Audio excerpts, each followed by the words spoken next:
کہ قرآن سے سب وفا کیجئے، پاک قرآن سے سب وفا کیجئے، اپنے بیمار دل کی دوا کیجئے، پاک قرآن سے سب وفا کیجئے، پاک قرآن سے سب وفا کیجئے، اپنے بیمار دل کی دوا کیجئے۔ کیا تھا دوست؟ ہاتھ کھولئے۔ دوست کسان تھا۔ کسان دوست نے تازہ ترین گائے کو دوہا اور گائے کو دوہ کر کے بہترین چائے بنایا۔ جب دوست کو دیا تو دوست کا ہونٹ سے ہونٹ چپکنے لگا، ٹھوڑ سے ٹھوڑ چپکنے لگا۔ دوست تو خوش ہو گیا چائے پی کر کے، بہت دعائیں دی، بہت دعائیں دی۔ ایک ہفتے کے بعد وہ دوست دوبارہ اس ہو کر کے گزر رہا تھا، تو دوست کے یہاں چائے پینے کے لیے گیا۔ دوست کے یہاں چائے پینے کے لیے گیا، تو اب کی بار دوست نے سادی چائے دیا۔ کون سی چائے دیا؟ سادی چائے، بلا دودھ والی سب جانتے ہیں۔ تو دوست نے پی لیا اور اس کے بعد بے تکلفی میں دوست سے پوچھا کہ میرے دوست، جب میں پچھلے ہفتہ آیا تھا تو آپ نے بہترین چائے پلایا تھا دودھ والی، آج کیا بات ہے کہ آپ نے ہمیں چائے پھیکی پلایا ہے؟ تو دوست نے کہا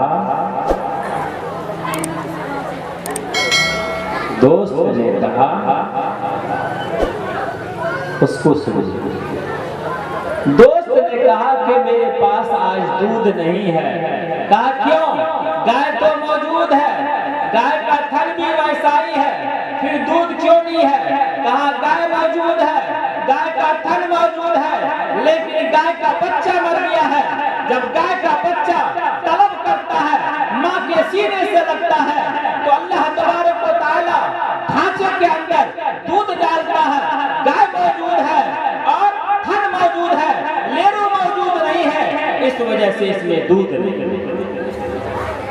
میرے بھائی، خدا کی قسم اللہ کی ذات وہی ہے، خدا کی قسم اللہ کی ذات وہی ہے، سب کچھ وہی ہے، کائنات وہی ہے، فرشتے وہی ہے، سارے کائنات کا نظام وہی ہے۔ خدا کی قسم آج ہم طلب کرنے والے، مانگنے والے، گر گرانے والے خدا کی قسم آج ہم نہیں رہے، جس کی وجہ سے آج ہم در در کی ٹھوکریں کھائے۔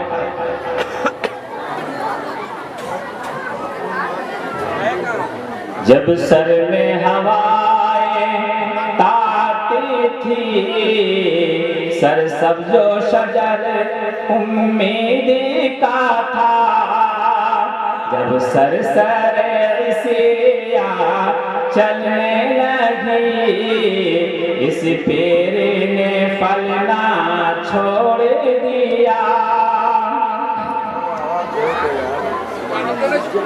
اللہ کے نبی صلی اللہ علیہ وسلم جس وقت میں مکہ میں مبعوث ہوئے، وہاں کی حالات بڑی ردی تھی، جینا مشکل تھا، اب سے ابتر حالت تھے، گزارا کرنا مشکل تھا۔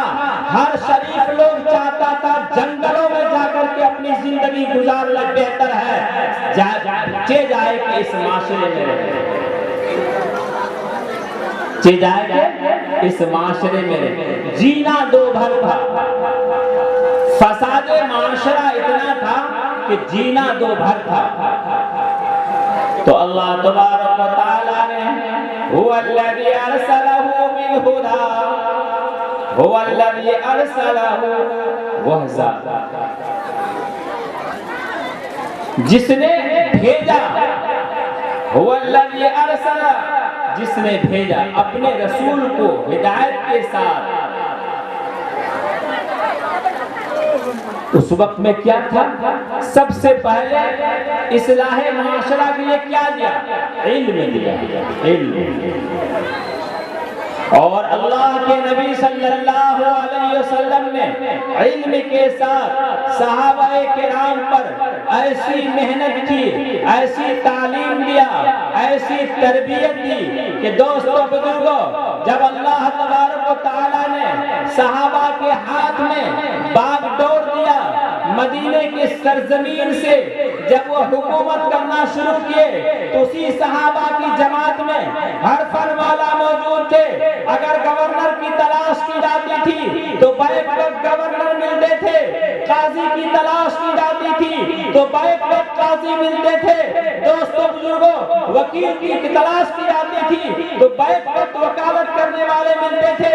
اگر کسی بھی پہلو کے لوگوں کو، کسی بھی فن کے لوگوں کو صحابہ میں تلاش کیا جاتا تھا تو صحابہ کی جماعت ہر فن مولا تھا۔ جب اللہ کے نبی صلی اللہ علیہ وسلم نے قرآن کے ذریعے سے، حدیث کے ذریعے سے ان کی تربیت کی، ان کے تعلیم کا نظام کیا تو بیک وقت انہوں نے اسلامی حکومت کے باغ کو سنبھال کر کے پوری دنیا کو رہنمائی کی اور پوری دنیا کو بتایا کہ یہ ہے جال حق وزہق الباطل ان الباطل کان زہوقا۔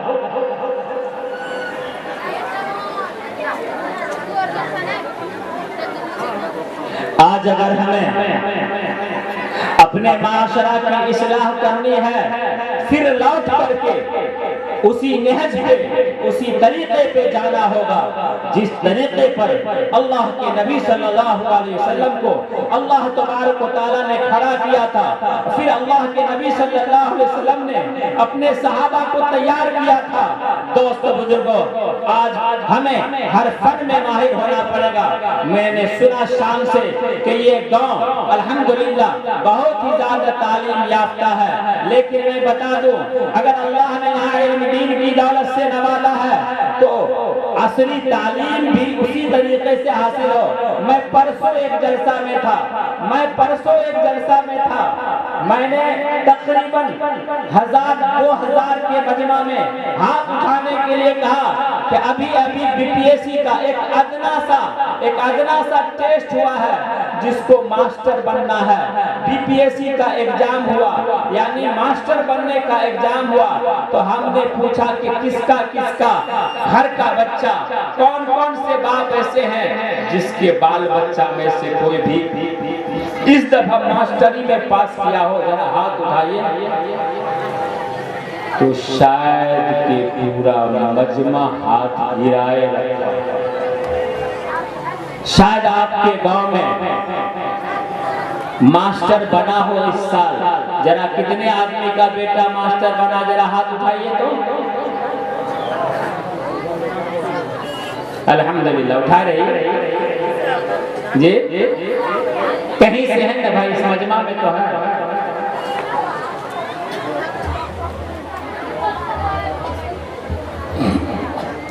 کسی بھی معاشرے کو، کسی بھی سماج کو پنپنے کے لیے، سنورنے کے لیے، سدھرنے کے لیے، بیداری لانے کے لیے، اس میں انقلاب پیدا کرنے کے لیے 3 چیز کی ضرورت پڑتی ہے۔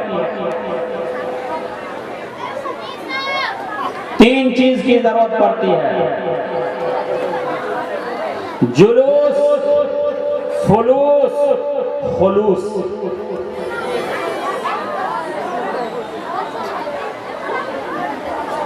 جلوس سے مراد اس کی تشہیر، پرچار، پرسار عام کرنا ہے اپنی تحریک کا۔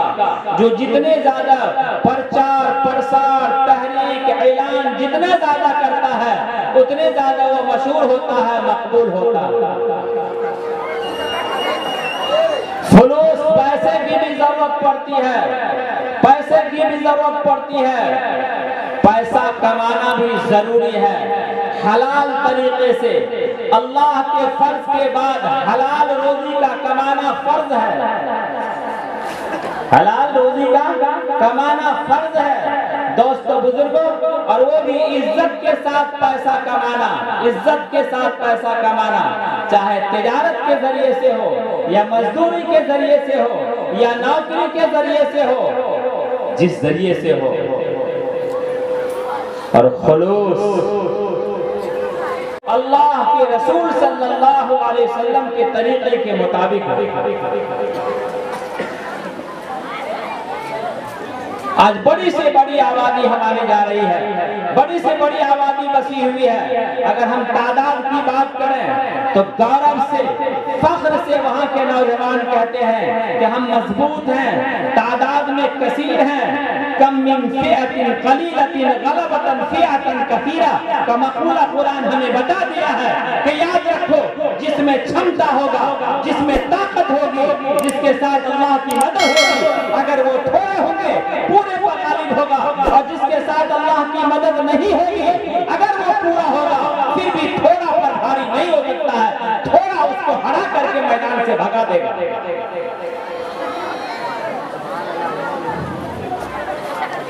آج ہمیں سوچنا ہوگا کہ ہم تھوڑے ہوں لیکن مضبوطی کے ساتھ آگئے، علم میں بھی ہم مضبوط ہوں، عمل میں بھی ہم مضبوط ہوں، اور آرتھک حالت، مالی اعتبار سے بھی ہم مضبوط ہوں، جب جا کر کے ہم معاشرے کے اندر کچھ کام کر سکتے ہیں۔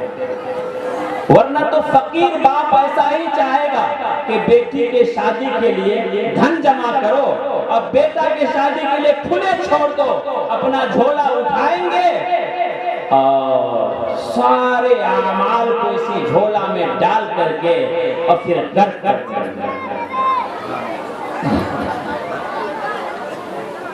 غرق کر دیں گے۔ ہم آئے اس جگہ، ایک ہمارے بزرگ کہنے لگے کہ معاشرے کے اندر بہت سارے کام ہو رہے ہیں، جلسہ تو بینر لگایا جاتا ہے لیکن اصلاح معاشرہ کی بات نہیں ہو پاتی ہے۔ میں نے تقریباً مکمل تقریر حضرت مولانا عبد المتین صاحب رحمانی کا سنا، ہر پہلو پر حضرت گفتگو کیے ہیں، ہر پہلو پر حضرت گفتگو کیے ہیں، حتیٰ کہ جہیز کیسے مٹے اس کا طریقہ بھی پتا ہے کہ اپنے معاشرے کے اندر جو غلط رسم چلا ہوا ہے، ہم بیٹی کو اپنے جائیداد میں حصہ نہیں دیتے، یہ کہنا بیکار ہے۔ ہم بہن کو باپ کے جائیداد میں حصہ نہیں دیتے ہیں۔ اگر بہن کو باپ کے جائیداد میں حصہ دینا شروع کر دیں تو ایٹومیٹک آپ کل سے جہیز لین دین میں بالکل جو ہے کمی آ جائے گی۔ حضرت نے یہ فرمایا، لیکن دوستو بزرگوں، میں ان پہلو سے ہٹ کر کے بالکل دیہاتی زبان میں فساد معاشرے کی طرف جا رہا ہوں، جس کا ایک پہلو ہے آپس میں جھگڑا کرنا، آپس میں لڑنا، آپس میں پریوار کو توڑنا، آپس میں محبت کو ختم کرنا۔ اللہ کے نبی صلی اللہ علیہ وسلم کو کئی بیویاں تھی، 11 بیویاں تھی، بیک وقت کئی بیوی موجود تھی، لیکن حدیث پاک میں کہیں تذکرہ نہیں آتا ہے کہ کسی بھی بیوی کو کسی دوسرے شوکر سے نینا بینا کہنے کا موقع ملا۔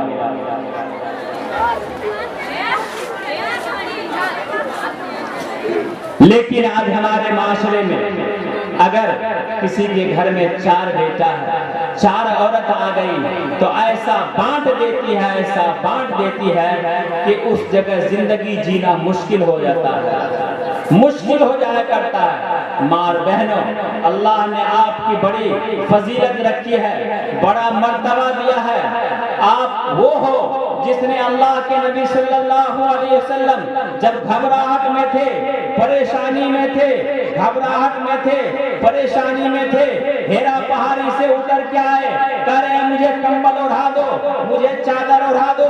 کپ کپی آئی ہوئی تھی آپ کی چہیتی بیوی حضرت خدیجہ الکبریٰ رضی اللہ تعالیٰ عنہا، ہمت کی پہاڑ تھی، عقل مند تھی، ہوش مند تھی، اس نے سنبھالا اپنے شوہر کو، نبی کی ذات کو سنبھالا، اور سنبھالنے کے بعد کہا ہرگز آپ نہ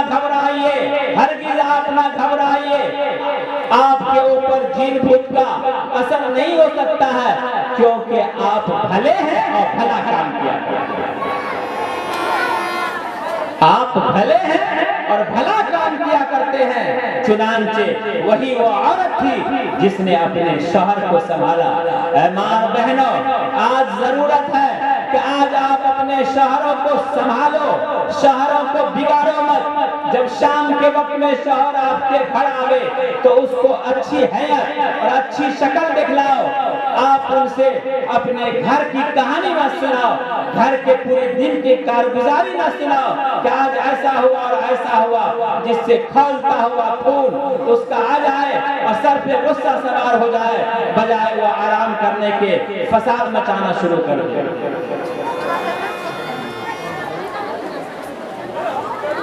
ایک آیت ہے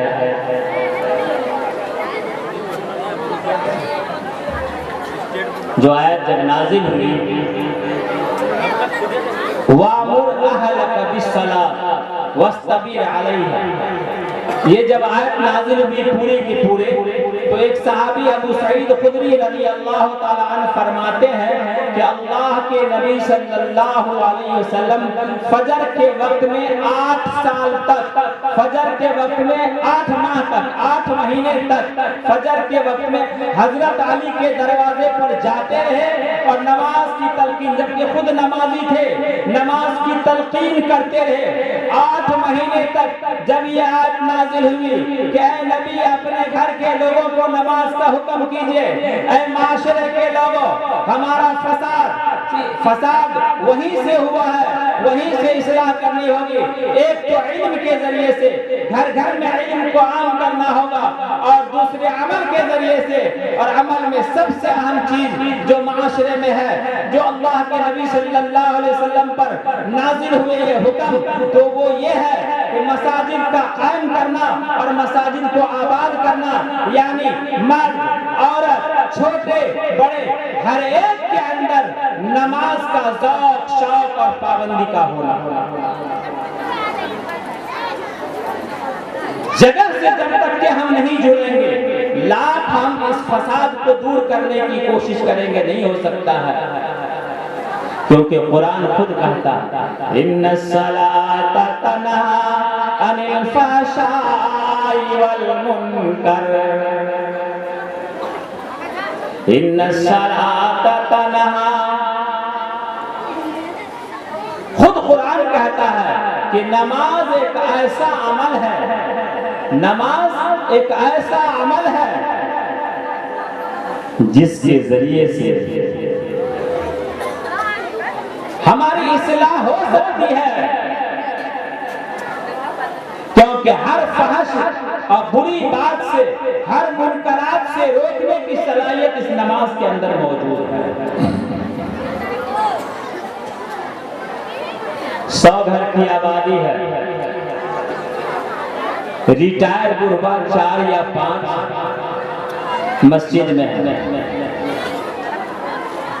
میں آج کل جس مسجد میں نماز پڑھتا ہوں، میں اپنی بات بتاؤں، اور 30 سال سے میں نے امامت کیا ہے، تو جس مسجد میں امامت کیا مدرسے کے قریب ہے تو وہاں تو علمداں 2-4 صف میں مل جاتے ہیں، لیکن اپنے جس محلے میں میں سپول میں گھر بنا رکھا ہے اس میں آج کل جایا کرتا ہوں تو پلٹ کے دیکھتا ہوں تو شاید ایک بھی آدمی ایسا نظر نہیں آتا ہے کہ امام صاحب اگر نہیں ہو تو یہ نماز پڑھا۔ بالکل نکمے لوگ مسجد میں ہوتے ہیں، بالکل نکمے لوگ مسجد میں ہوتے ہیں۔ اے ماں بہنوں غور سے سنو، تمہارے لیے تو جنت کا سودا بہت سستا ہے، بہت سستا، مردوں کے لیے اتنا سستا نہیں بتایا گیا، تمہارے لیے بہت سستا ہے۔ کیا جنت کو خریدو گے؟ دل میں کہو انشاءاللہ۔ اللہ کے نبی صلی اللہ علیہ وسلم نے فرمایا کہ جو عورت 5 وقت کی نماز پڑھ لے، کیا کرے؟ 5 وقت کی نماز پڑھ لے، رمضان کا روزہ رکھ لے، شوہر کو راضی رکھ لے، اپنے شرمگاہ کی حفاظت کر لے، تو اللہ کے نبی صلی اللہ علیہ وسلم نے اس کے 4 کام پر، عورتوں کے 4 کام پر جنت کا وعدہ کیا۔ کرو گے یہ 4 کام؟ نماز پڑھو گے، روزہ رکھو گے، شوہر کا احترام، شوہر کو خوش کر کے رکھو گے، انشاءاللہ کریں گے۔ اور ایک ذمہ داری آپ کو اور دی گئی ہے جس سے آپ ولی بن جائیں گے، اللہ کی ولی بزرگ۔ جو مانگو گے اللہ وہ دے دے گا، جو مانگو گے اللہ وہ دے دے گا۔ وہ یہ ہے کہ اپنے بچوں کے فلاح بہبودگی کے لیے آپ دعا کرتے رہو، کیونکہ آپ سب کے سب ماں ہو، اور ماں کو یہ حق حاصل ہے کہ بچے کے لیے سب سے زیادہ مقبول دعا ماں کی ہوا کرتی ہے۔ کریں گے انشاءاللہ، کریں گے انشاءاللہ، کریں گے۔ آپ حضرات نماز کا اہتمام کریں گے؟ ارے بولو بھائی، کریں گے انشاءاللہ۔ اپنے بچوں کو پڑھائیں گے نا؟ ارے مولانا بھی بنائیں گے، مولوی بھی بنائیں گے، ڈاکٹر بھی بنائیں گے، انجینئر بھی بنائیں گے، ہر فن میں لے کے ڈالیں گے اپنے بچے کو، تاکہ ہمارا بچہ کہیں سے کمزور نہ رہے۔ کہیں گے مولانا صاحب مہنگی تعلیم ہے، میں آپ کو بتاؤں، دی ہندو اخبار ہے، اس نے لکھا ہے، رپورٹ لکھا ہے، مسلمانوں کا شرح اوسط تعلیم میں، یعنی 10ویں سے 9ویں سے لے کر کے 10ویں درجے تک 2017 اور 18 میں 18 اور 17 کے بنسبت 17 اور 18 کے بنسبت 19 اور 20 میں کم ہے، اور پھر اس سے کم 21 اور 22 میں کم ہے، اور اس سے کم 22 اور 23 کے سال میں کم ہے، حتیٰ کہ 8.5% پر آ گیا ہے۔ اتنا گھٹ کر کے ہمارے بچے چھٹے کلاس کے بعد لوہرنا شروع کر دیتے ہیں اسکول میں۔ چھٹا کلاس تک تو ہمارا بچہ جاتا ہے، جب چھٹا کلاس کے بعد 7ویں کلاس کی باری آتی ہے تو لڑکھڑا جاتا ہے، بچی ہو یا بچہ، وہاں سے کچھ آگے بڑھتا ہے، 9ویں کلاس کی باری یعنی ہائی اسکول کی باری آتی ہے تو اور لڑکھڑا جاتا ہے۔ ہائی کے بعد ہائر ایجوکیشن کے لیے جب جو ہے 10ویں کلاس اور 12ویں کلاس کی باری آتی ہے تو اور لڑکھڑا جاتا ہے، اور ہائر ایجوکیشن میں ہمارا بچہ بالکل 0 پر اب آؤٹ ہونے والا ہے۔ اے لوگوں، اگر یہی حال رہا تو آج کمپٹیشن کا زمانہ ہے اس ہندوستان میں اگر جینا ہے تو کمپٹیشن میں اترنا ہوگا، ہر لائن سے کمپٹیشن میں اترنا ہوگا، تعلیم میں، تعلم میں، محنت میں، ہر طرح سے کمپٹیشن میں اتر کر کے اپنے حق کو حاصل کرنا ہوگا، ورنہ نکما بن کے بیٹھے رہو گے اور کہو گے کہ ہمیں مارا جا رہا ہے، کچلا جا رہا ہے، دھکیلا جا رہا ہے، ہمیں پستی کے بچوں کے تعلیم پر زور دو۔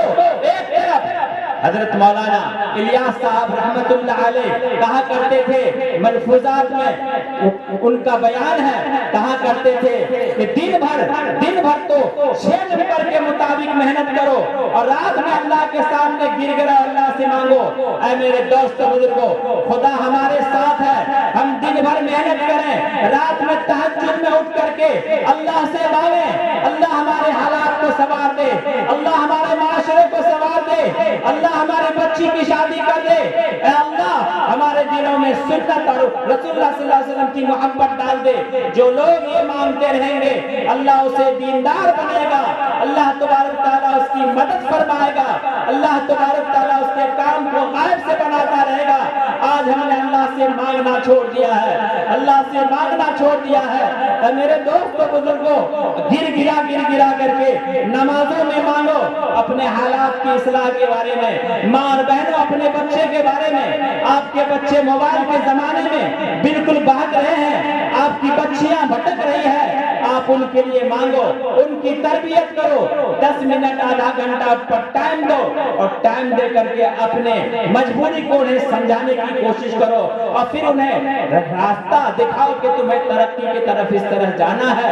میرے ماں اور بہنوں، میرے بھائیوں، میں آج اوقات سے زیادہ بول رہا ہوں، میری عادت تیز بولنے کی ہے، لیکن میری بیماری یہ بتا رہی ہے کہ تمہیں آہستہ بولنا ہے۔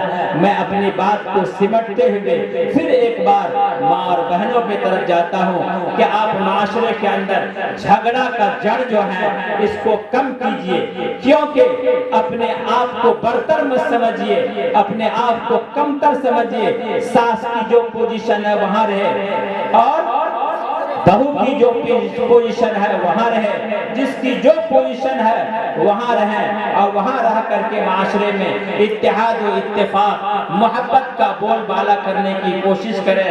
ورنہ دوستو بزرگوں، آپ سے بھی میری درخواست ہے کہ آپ عورتوں کے معاملے میں نرمی اختیار کریں، کیونکہ آج کے نوجوان معاشرے میں اتنی زیادہ خرابی پیدا کیا ہے طلاق کی وجہ سے، اپنی بول کی وجہ سے، کہ حکومت وقت بھی آج ہمارے اوپر انگلی اٹھا رہی ہے۔ آپ اپنی بیویوں کے ساتھ حسن سلوک کریں، نرمی سے پیش آویں۔ اللہ نے اس کو بائیں پسلی سے بنایا ہے، ان میں کمی ہے، ان کی کمی کو درگزر کرتے رہیں۔ یہی وجہ ہے کہ حجۃ الوداع میں اللہ کے نبی صلی اللہ علیہ وسلم نے جہاں اور بہت ساری باتیں بتائے، ان کے بارے میں بھی آپ نے بڑی وصیت کی ہے۔ اور اللہ کے نبی نے حجۃ الوداع میں ایک چیز اور فرمایا تھا، ارادہ آخری حج کا کیا۔ سن 10 میں حضرت نے وہیں پر آخری خطبہ دیا فخر رسالت نے کہ اب میں جلد ہی اپنے خدا کے پاس جانے والا ہوں، تمہارے واسطے قرآن و سنت چھوڑے جاتا ہوں، عمل کرتے رہے گا تم سب حکم پیغمبر پر تو آخرت میں جا ملو گے مجھ سے حوض کوثر پر۔ مجھے یہاں آنے کے بعد معلوم ہوا کہ یہاں دو فرقے کے لوگ نہیں بلکہ ایک ہی فرقے کے لوگ، دو مکتب فکر کے ہیں، لیکن یاد رکھنا نہ کوئی دیوبندی ہے نہ کوئی بریلوی ہے، سب سے پہلے وہ مسلمان ہے۔ آپس میں ملت کے ساتھ رہنا، اپنے عقائد پر قائم رہنا، ملت کے ساتھ رہنا، کیونکہ تاجدار حبیب احمد مصطفیٰ محمد مصطفیٰ صلی اللہ علیہ وسلم نے فرمایا، نہ ہرگز بھولنا آپس میں تم بھائی بھائی ہو، کرو وہ کام جس میں دین و دنیا کی بھلائی ہو۔ اگر لڑنا ہوگا تو آپ کمپٹیشن کیجئے گا، علم میں عقائد میں مت لڑیے گا، اپنی جگہ ملت کے ساتھ رہیے گا۔ مجھے معلوم ہوا کہ دونوں عقائد کے لوگ اچھے طرح سے مل جل کر کے رہتے ہیں، بھول کے رہتے ہیں۔ میں کہتا ہوں یہ دو عقائد کے لوگ ہی نہیں بلکہ تمام مذاہب کے لوگ یہاں بستے ہیں، کیونکہ اسلام انسانیت کا پیغام دیتا ہے، مانوتا کا پیغام دیتا ہے۔ اسلام میں سب سے پہلے انسانیت ہے، مانوتا ہے، اس کے بعد کچھ اور ہے۔ ہمارے نبی نے یہی سبق دیا ہے، ہم بھی یہی پیغام دیتے ہیں۔